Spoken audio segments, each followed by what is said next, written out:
So welcome everybody. Tonight we've got Rob Cook joining us from America. Rob served in the US Air Force, and the idea around Missing in Action is that we're creating a series of stories of hope where people have been struggling and have moved on beyond that, and sharing what insights that they've seen that have brought them to where they are today in an effort to try and help more people that might be struggling. There's two main reasons for this group existing. One is for people that are looking for help themselves and wanting to hear something that will hopefully help them move on. And secondly, to try and reach an audience that maybe wants to help their friends and learn how to do that better. And that's what this is basically all about. It's trying to reach those people so that they can be more effective with their friends. So as I said, Rob served in the United States Air Force. He's now a busy man in America. I'll let him talk about what he's up to in the world. But yeah, he's kindly coming along this evening just to share his journey, what that's looked like for him. And once he's comfortable, he's finished speaking, we'll then turn the recording off and go to questions if anyone's got any. So over to you, Rob. Cool. Man, thank y'all so much for being here. And you made that busy sound very, very good because I don't consider myself busy at all. But yeah, I served 21 years in the United States Air Force. My job has started out as basic security forces, so military policeman. First couple of years was the same beat, regular as a normal police officer type work for the military. Probably about my 5-6 year mark, after getting in trouble, underage drinking, a few problems along the way, I got some mentorship, and we changed the course of my career into protection. And at that point, I was kind of plucked out. Started all my training, went into motorcade driving, hand-to-hand combat, shooting, quick reaction drills, quick fighting skills, and things like that. And my first assignment was the 4-star general, or the chief of staff of the Air Force. And I was a motorcade driver for that time. And so it was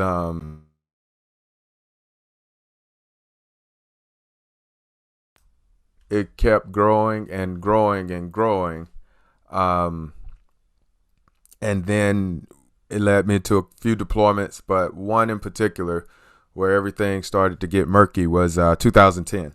I was deployed to Iraq. I was a security force leader of the airfield that was landing where we had the largest humanitarian effort in that area. And we also had a trauma center on our base where it was the in-between point for American soldiers. So typically, if you heard an ambulance, that means one of our guys was kind of fucked up. And they were trying to get him to this halfway point to kind of keep him stable to get him on into Germany. And so those were the two things we were protecting. And so it was just a lot of chaos there, man. I mean, walking us in, going past a building one day, and then there's a crater there the next. There are times they would just stand outside the gate and just shoot, and just let the bullets kind of over, guys getting hit in the leg and still bleeding, but not with the force of a gunshot as if I was that close, It was because it was so far, it was just the trajectory of the bullet just landing because they were just doing indirect fire. And that was high and intense for like the first couple months. Then the shit became normal. Then it was like, it wasn't even frustrating anymore. It was just like, I remember one time we were in the Humvee, kind of just shooting the shit on the security outpost, playing spades, a card game, just trying to stay up at night, and getting angry when they start mortar attacking us because it interrupted our spades game. Right? Like, we just trying to play spades. You motherfuckers are shooting your shit. Like, that was how out of it we had got at this point. That indirect fire was frustrating in a sense. That's how desensitized at this point. So, come back. I come back to that high paying job though, that nice suit and ties. My deployments are regular. They're regular beats, like any other deployments. I come back to the US, I go back to my job. So my job is suit and tie sitting at the Pentagon. And you gotta be very pretty there. Everything's gotta be together. Nothing can be out of line in a sense. And a lot of shit was bad for me. The drinking picked up. I actually lived near an emergency room. So every night that the emergency room would hear ambulance, I would sit up with this panic like another soldier, but then realize like, well, wait, I don't know if that's a soldier or not, because and have to kind of settle and realize like, no, that's just a hospital. That could be anybody. That could be a car accident. That doesn't mean what it used to mean when it meant in Iraq. And my ex-wife was hiding my weapons, and at that point I just started withdrawing. It was just a total disconnect. Relationships are strained with family, everybody at this point. And I continue on, even get a promotion and an assignment out of that to go into special ops. And I get in there, and it's more of a, I don't know how you say it, more of a go, high energy, more push the needle type environment. And it was unbelievable, but more of it was happening. We were in tighter areas in Colombia, watching express kidnappings. We were small units on the West Bank. We were a much smaller team in different pockets of the world that weren't considered so-called bad places, but you were seeing a lot of bad things. And it was just like, shit. And I remember it coming to a head as I was beginning to retire with legal problems, financial issues, divorce, on the teeter of about to enter a substance abuse, and then ultimately end up in it, substance abuse, PTSD counseling, the whole nine. But what was so interesting about the AA, the PTSD counseling and all that, it made me feel like I was fucked up, and that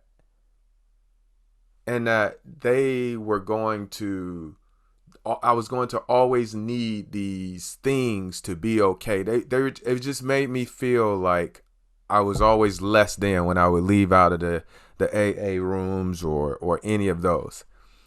But I practiced the tools because I wanted to be better. I didn't want it, I wanted to have relationships with my family members and stuff like that. I wanted to, so I practiced the tools, but it just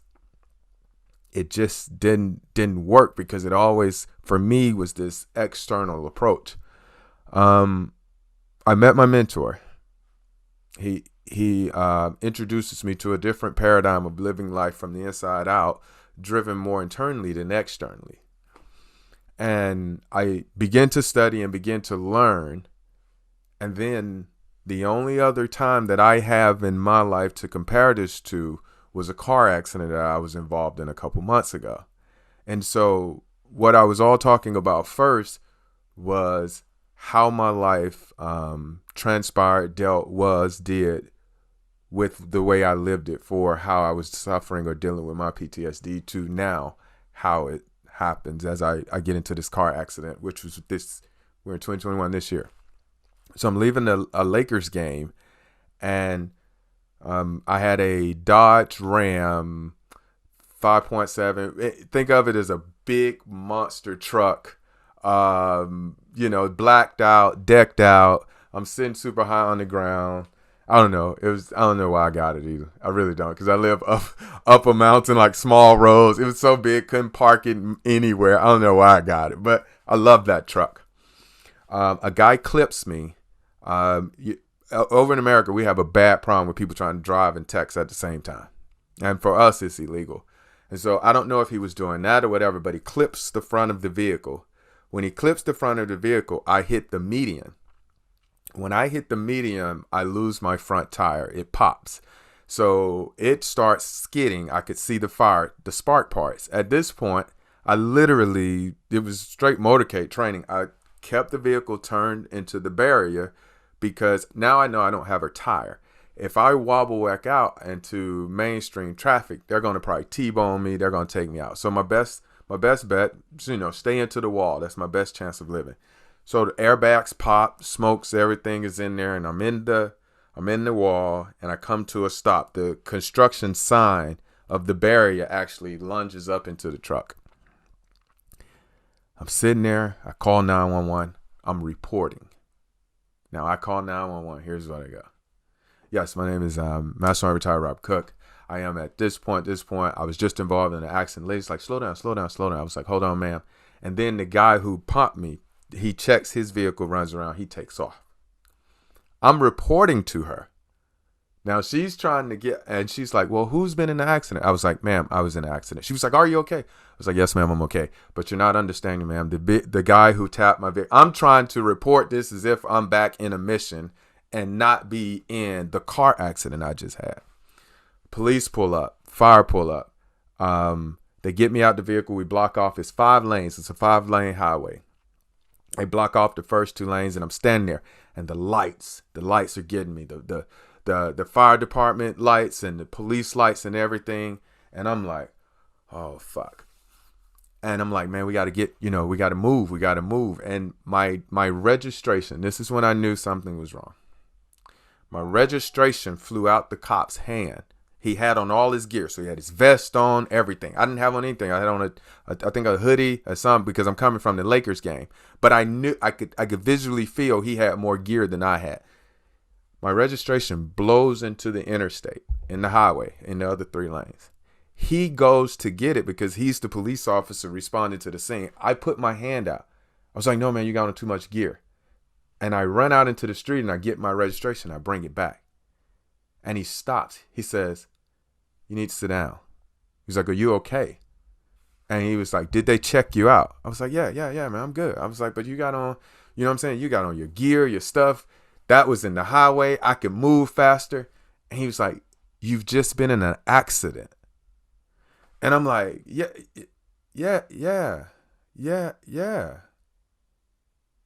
Wait. And I said, give me a minute. And I went over to the fire truck and I was just kind of like, wait, this was my accident. This was me. This was, and start bringing myself back to the moment of where I was and not where I had shot so fast.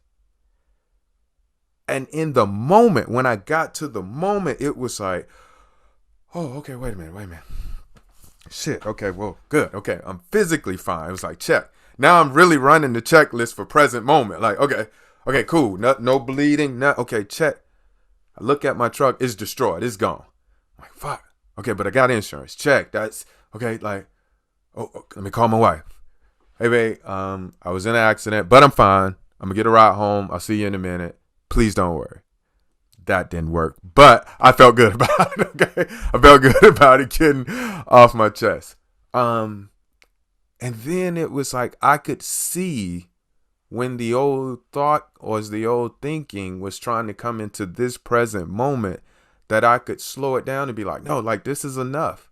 Like one step at a time, this is enough. This damn truck is wedged into the barrier on the side of the 101 highway in America, which is a 5-lane highway with cars going 80, 90 miles per hour.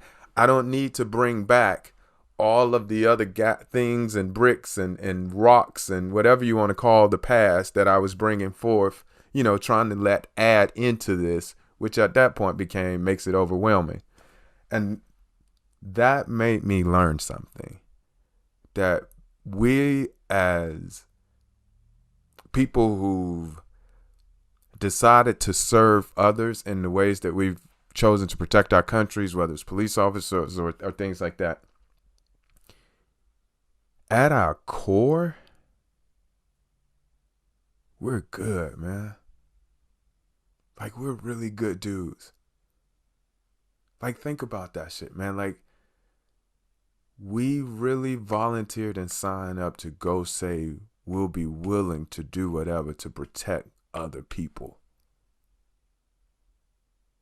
Like, that's what we said. That's what we said.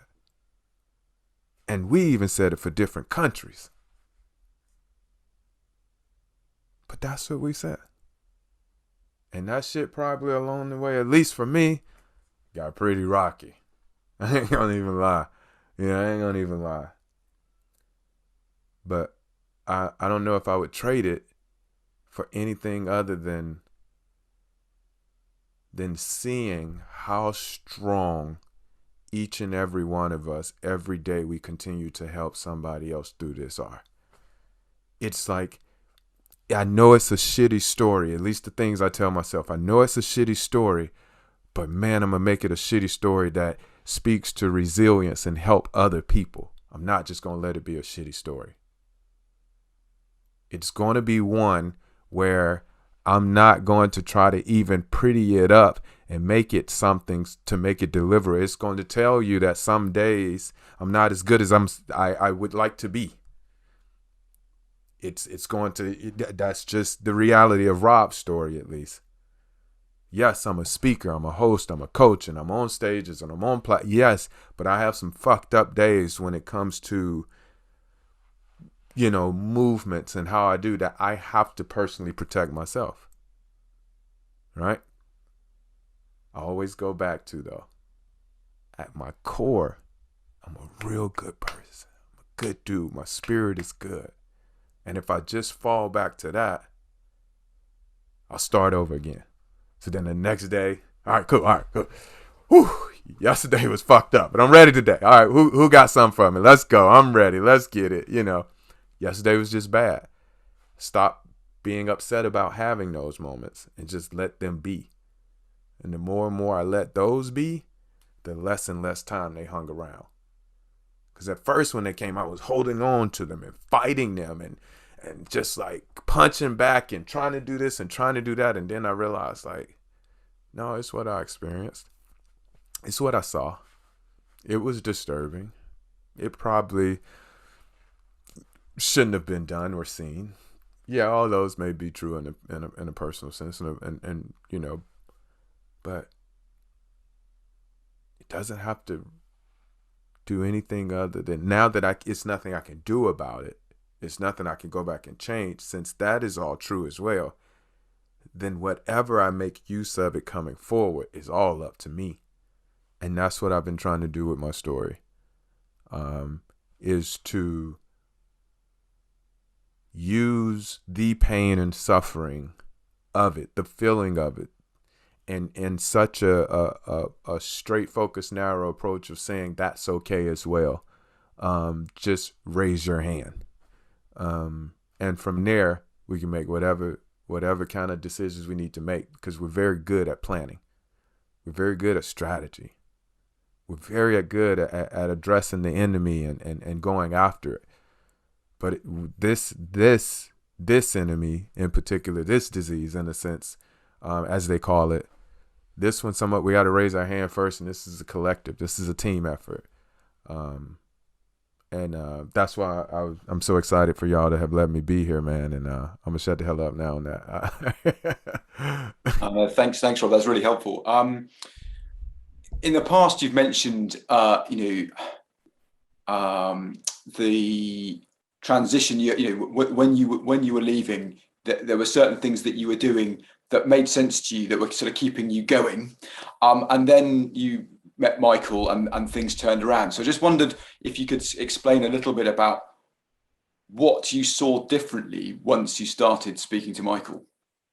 Oh, yeah. The life prior to Michael was about efforting. It was about, give me the next tool, give me the next technique, let me apply it, almost into the sense, man, that some of the shit I was doing, I didn't even believe, really. It's like, I'm just going to do it because y'all say the shit works and I need something to work, And I was buying into the narrative that something was different just because I had increased my drinking when I had more stress. I was like, that's what the purpose of drinking is, to stop me from thinking about all the stressful shit. Doesn't make me an alcoholic, just makes me super stressed. And when you see that, it's like, oh, okay. But anyway, so when I start seeing Michael, I start seeing all the effort I was putting in, and all of my energy was going to the effort, not to the issues. It was going into trying to make sure I listened to enough people, it was just so many other things, and not just dealing with the core of me, what I was experiencing, what I was actually going through, which was some days were good, some days were bad. And noticing that if I did nothing about them, like I was talking about wrestling with it at first, Michael was the one who woke me up to, okay, well then if fighting it keeps it around longer, try just letting it go and let it move past and see how long that goes. And then the gap start lessening. Widening. In between the days of the frequency. I ain't cussed nobody out in at least 3 months. You know what I'm saying? So, yeah. Oh, that's cool. That's cool. Sorry, I should have explained who Michael is. Michael Neal, for those that don't know, is a coach in America, based in Los Angeles, where Rob is. My mentor. Yeah. And is one of the sort of most globally vocal in the three principles world, I suppose, in terms of his reach and who's heard of him, of the current people that are around. So he's that's who he is. Right then, there are a few of us that are on. Would you be comfortable with me leaving the recording on while we go to questions? If that's okay, that's cool. If anybody says no, I can absolutely turn them off. So if you if you shake your head, I'll turn the recording off and we'll crack on. I think you should leave it on. Cool. Yeah, Okay. let's encourage people to engage a bit more. Yeah, no, that's cool. Absolutely. Well, we'll do that. So, has anybody got a question for Rob? How much was the truck? the first time, or what I got back before all the bells and whistles, or just straight out?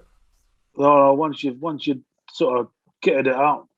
Yeah, once I was finished with it, I had probably about 70 in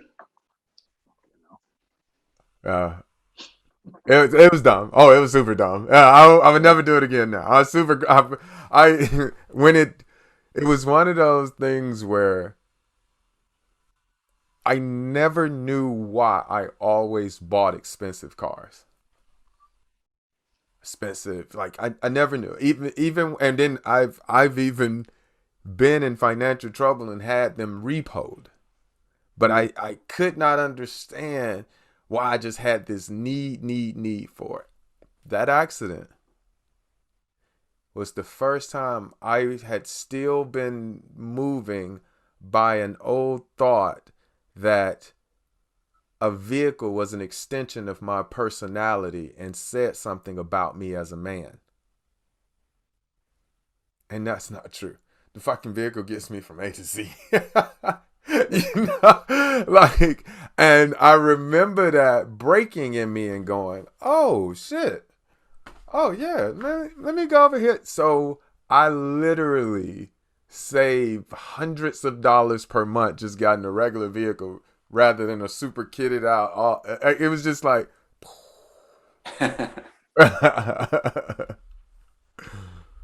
that's cool.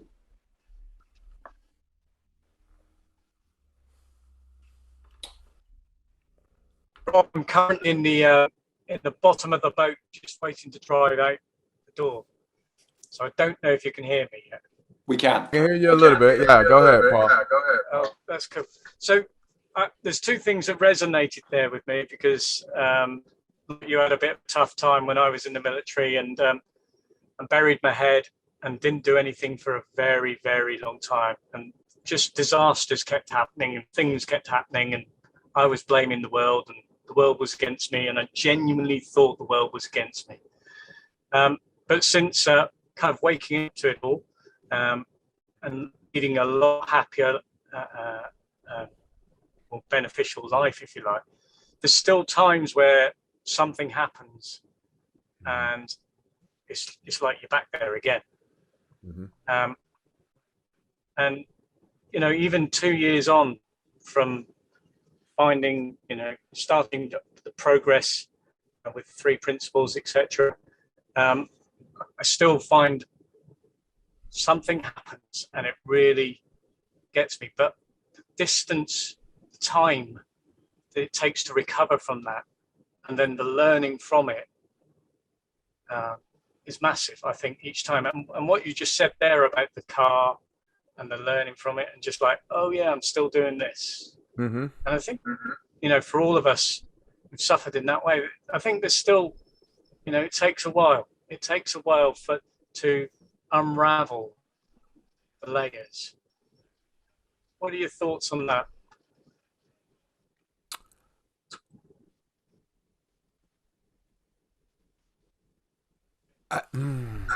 I know what you mean. I know what you mean. I know what you mean when you say that. I don't know if it's necessarily true though, Paul, if that makes sense. Yeah. Because what I mean by that is when my paradigm shifted, all of the assumptions I had of life changed.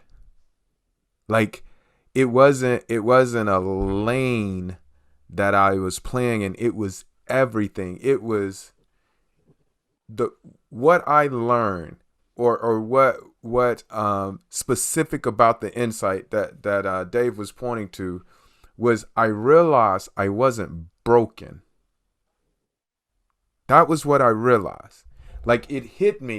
It within the 3 days we were working together in this thing, it hit me that I wasn't broken. And when I wasn't broken and in need of searching for anything felt like my base, nothing, Paul, like absolutely nothing looked the same anymore.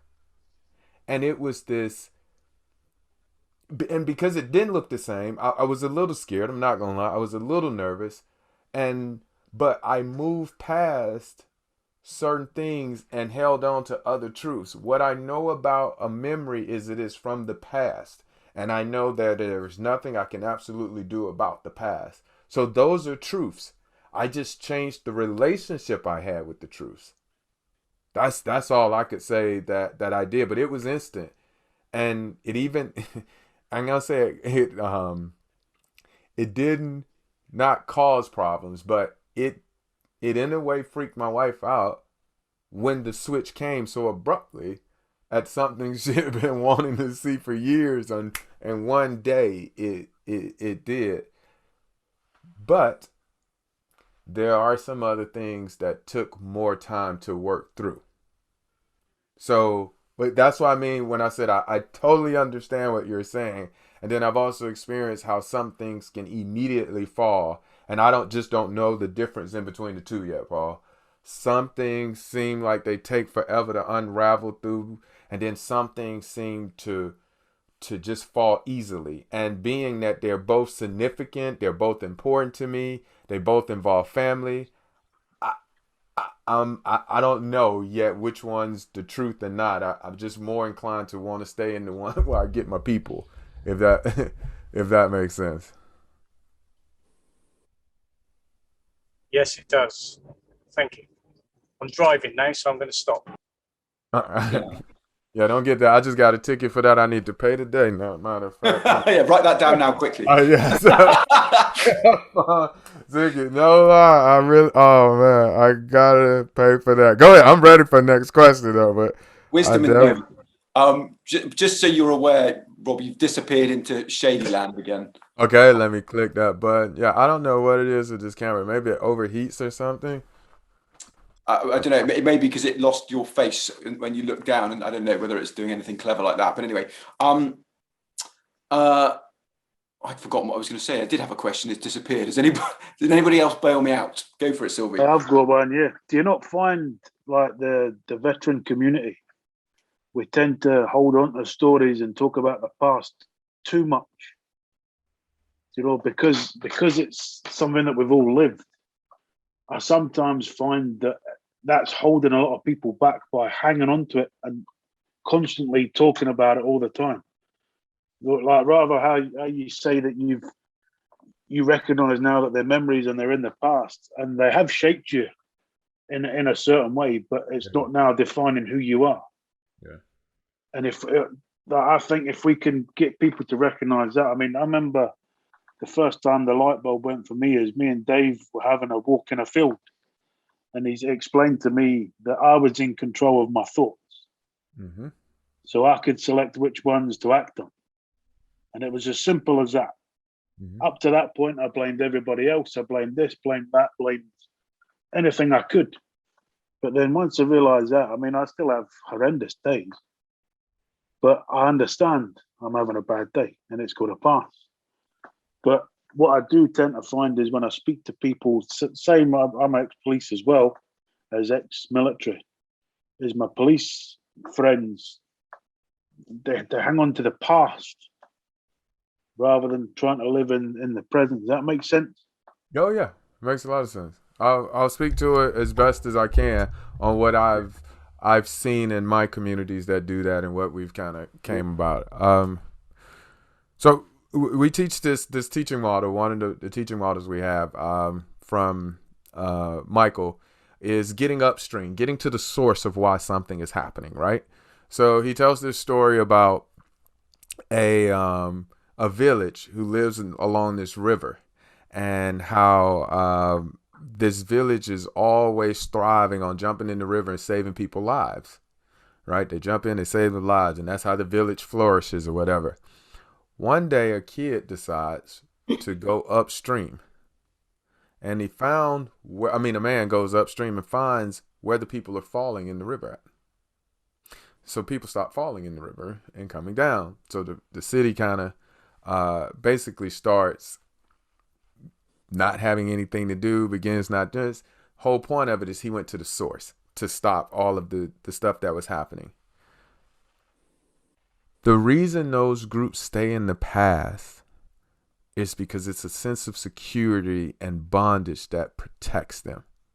So it's not even they know that they're doing it at their harm, at their detriment of a future or a life of well-being, because even as bad as it is to discuss these stories, I got my brothers here with me in this feeling, this space with me, who agree with me it was shitty and bad, who is validating me, who are supporting me when mentally I can't make sense of how this thing really should play out.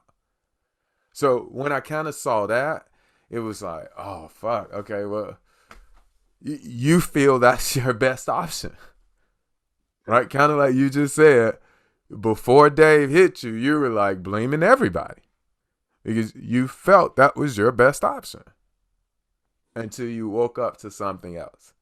And so that was kind of like what prompted me to start sharing my story and doing it this way, in talking about a past and a future story when I talk in groups, was to do just that.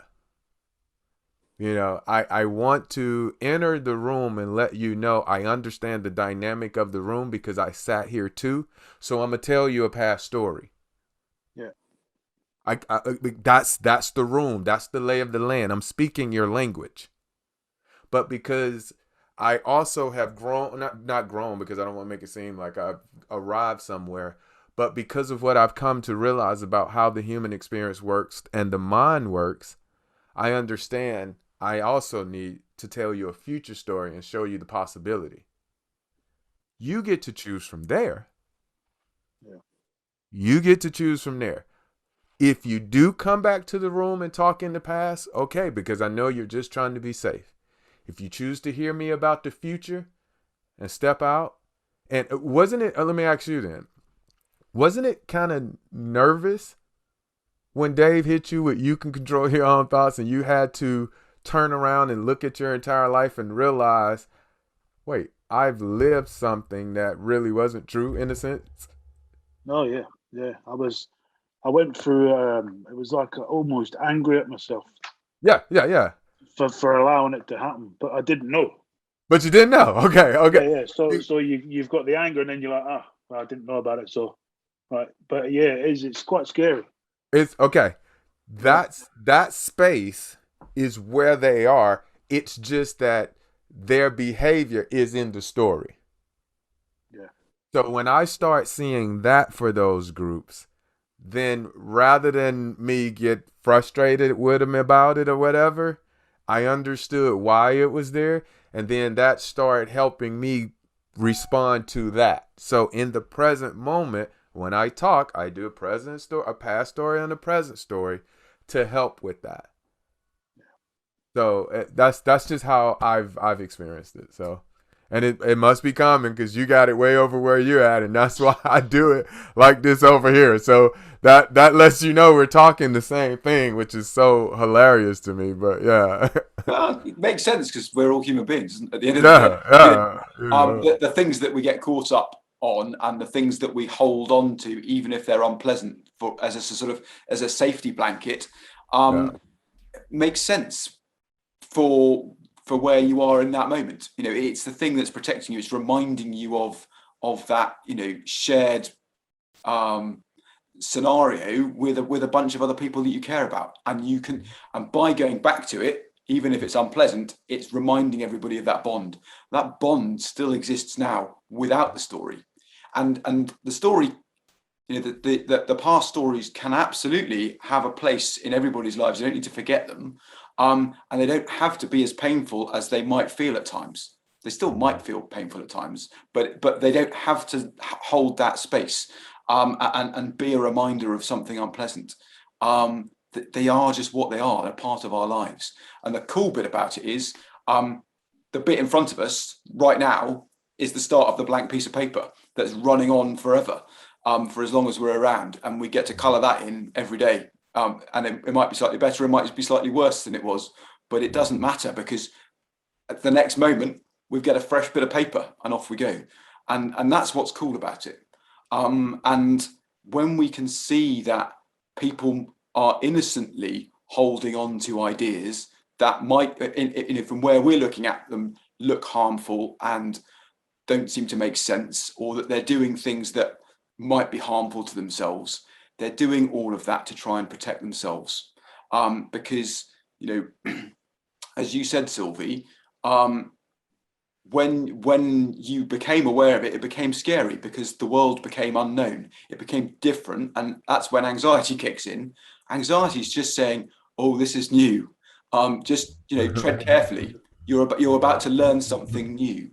And so that, you know, that's the thing that I think probably the biggest thing that I've learned on this journey is, that when I'm feeling anxious about something, it's not because it's going to be scary. It's just I'm about to come up against something I've not done before. And that then makes me excited about it. I go, okay, cool. You know, everybody is safe. I'm not doing anything dangerous. Let's see what shows up, and let's give it a go. And then you're not so caught up in the the sort of reeling in terms of trying to protect yourself. It's okay, cool. I'll just go into this gently and see what happens. Yeah, that's a good one. I like that a lot. You know, Sylvia, something else I saw over a period of time was how like most people, when they talk about PTSD, they talk about it from some type of police, military, some type of team organization type structure. You know, it's a big fight in some communities where they don't consider like a rape victim to have PTSD or something. It's like this undertone of, no, this is exclusive for this field. And I used to think about that, again, going upstream, trying to get behind. Why is that? Why is this like this for us? And what I realized again about a memory, or using that memory to guide future or present, was we were all taught teams. We were all taught team dynamics. We were all taught about brotherhood. We were all taught service, you know, things like that, right?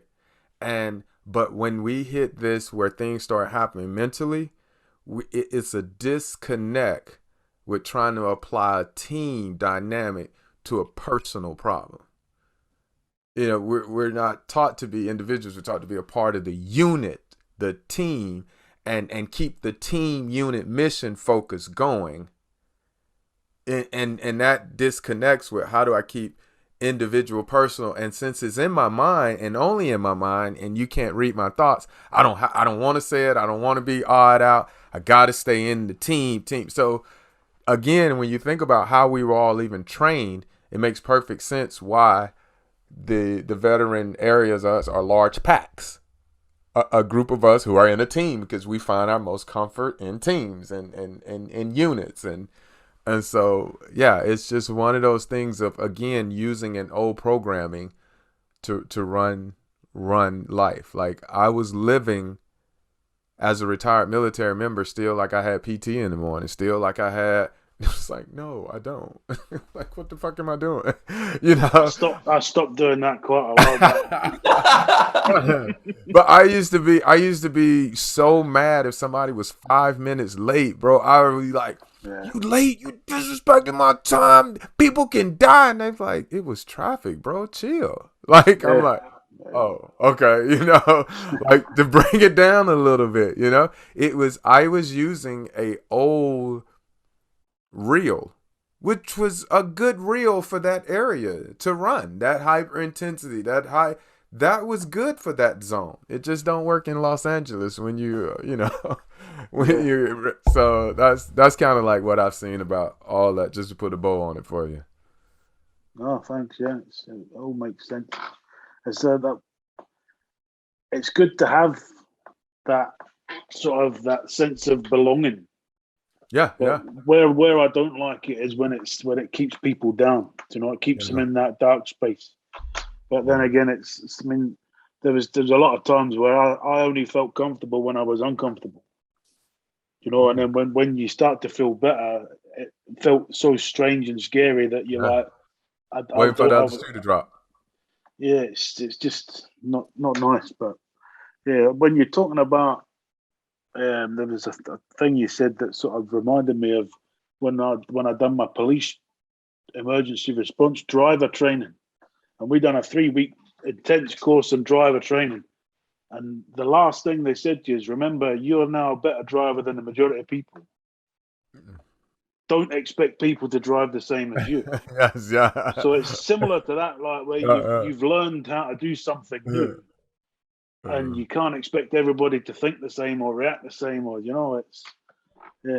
I'm gonna tell you, the universe must be speaking to me, because I was so pissed off driving to sit here to have this appointment from traffic. I was cussing folks out in my head all the way.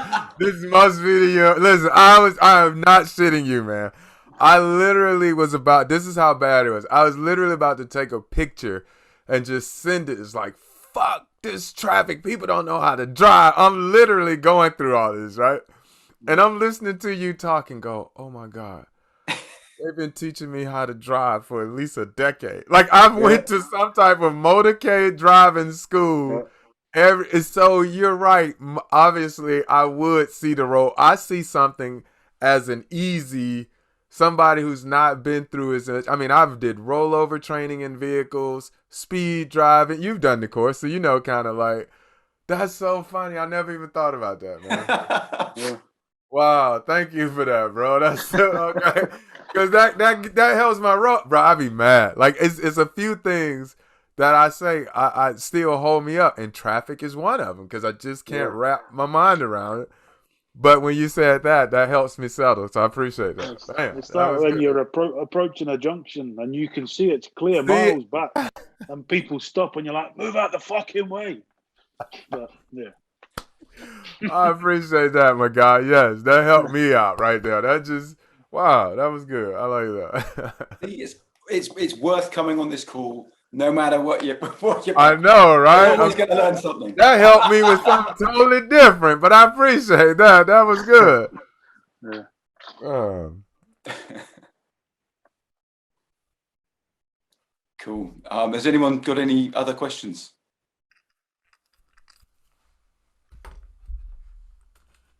No, that's cool. I must stop asking that, because that completely throws me with the thing I was going to come up with. It was a statement rather than a question. For the sort of recording benefit, I suppose. While this conversation that we're having is mainly focused on post-traumatic stress and people that are struggling with that, we are very aware that people are struggling with all kinds of stuff, and this while that's our focus in terms of why we're doing this and what we're trying to change, actually, we don't care what it is that people are struggling with. Anybody is welcome and all questions are valid. There are no, there's no bragging rights for who's had the most uncomfortable experience. If you're struggling with anything, please, come along and have a listen, because this potentially will help you see something different. A little bit like the interaction between Sylvie and Rob just there around driving. Who knew? But it's those little things in life that we're stuck on, that we don't see, we're not aware. It's by gently pressing the boundaries of those in a safe place amongst friends that helps them erode a little bit and allows people to see things differently, even things they're not expecting to see. So yeah, that's the whole idea behind this as a conversation, is to start playing in that space and seeing what shows up. So thank you very much indeed, Rob. That's been really insightful. Appreciate it, man. Thank y'all for having me. No, it's an absolute pleasure. Right, we might finish now unless anyone's got any final questions. I think it's been a really cool session. If you have a question, we've got 8 minutes to go, so we've got time. But I think it sort of feels like a natural end, unless anyone has anything final to say. No, I've just been sat here taking it all in. I'm like a big sponge. So thanks very much for all your input. I appreciate it, man.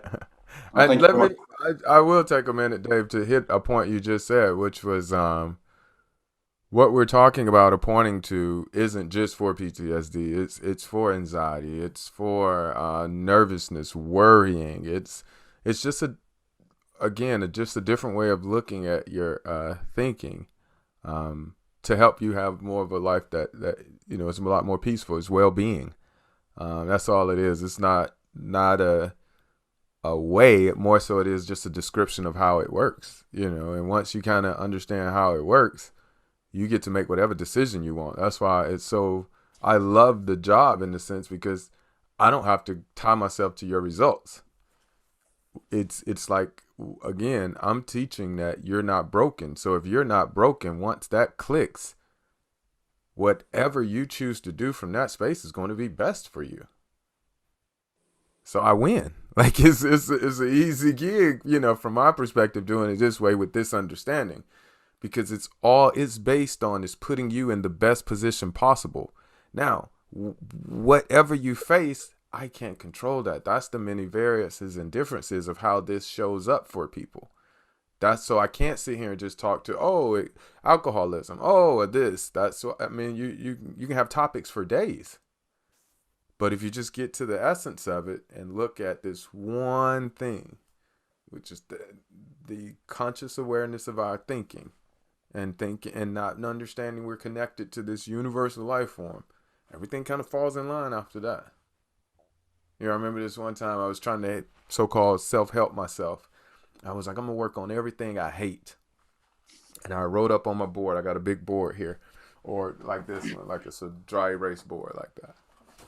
And I had filled it up, literally. All the shit I hate. I hate this. I hate this. I hate this. I hate this. And so my way at the time, what I understood was get education about the things that you either hate, dislike, don't know, or don't understand. So I started reading books about different things and blah, blah. Then I'll go back and be like, all right, I don't hate that anymore. I'll take it off again. And then it kind of hit me one day like, well, wait, why don't I just stop hating? And then I won't have to go through each and every one of these fucking things all the way down. It was like, cha-ching, kind of like you just did for me right there, Sil. You just pulled something forward that settled it into a deeper space and a different way of looking at it. That's how it happens. Just that's what I'm talking about. Having a conversation with somebody you just met and waking up to something that has troubled you for years, as I've been living in this damn traffic, waking up to it now fresh, kind of excited to just see what I feel like when I go back now with this, what I know about it. Not saying I ain't gonna get mad, but now that I kind of, I still get angry. But I at least have something else, though. Yeah, it brings you down quicker. That's all. Because you're like, oh yeah, they can't drive properly. That's all it is. Yeah. I Rob, love if it. it makes you feel any better, I managed to get to the hotel without getting a ticket. Oh man, good Just for saying. you, bro. Good for I'm serious, man. That ticket, and he caught me. I was at like a fork in the road at a stop sign. I mean, a stop light, and he was a motorcycle cop. So he was doing the coming up on the side, and my GPS started doing the circle, and I was like, "You can't do that. I got to go left or right. Like I got to pick one, and I don't know where I'm going because in LA." That could be the difference in like a whole hour going the wrong way. So I was like, so I picked my phone up. I'm playing, trying to get it to work. And, you feel like somebody looking at you. I'm like, he's like, pull over. I'm like, bro, like, come on, man. Like, really? Yeah. And then we had a good conversation, Paul. So I thought he didn't put the ticket in. I was wrong. Motherfucker still put it in. I mean, we had a great conversation. So I was like, oh, man, cool. He probably ain't going to put that in. Nope. All wrong. All wrong. No, that's cool. Sorry to hear you got a ticket. I'm very pleased you got there safely, Paul. Right, guys. Well, I think that probably draws us to a close. Thank you so much for joining us, Rob, and making time for us. Oh, man. Thank y'all for having me again. We've certainly got some good material now that we can start sharing, which is great. So thank you. And Barry, you're the fresh face in the group. So this runs every second Tuesday of the month at 8 o'clock. And thank you very much indeed for coming to join us. And if you think anybody you know might find this interesting, then there'll be a copy of the recording of this up online at some point soon, not quite sure when, and you can point them towards that if you think it will be helpful. But thank you all very much indeed for coming along this evening, and see you all soon. Yeah, cheers, Dave. Take care, guys. Thanks very much, guys. Cheers. Cheers. Bye. Thanks, Dave. Cheers, Paul. Thanks.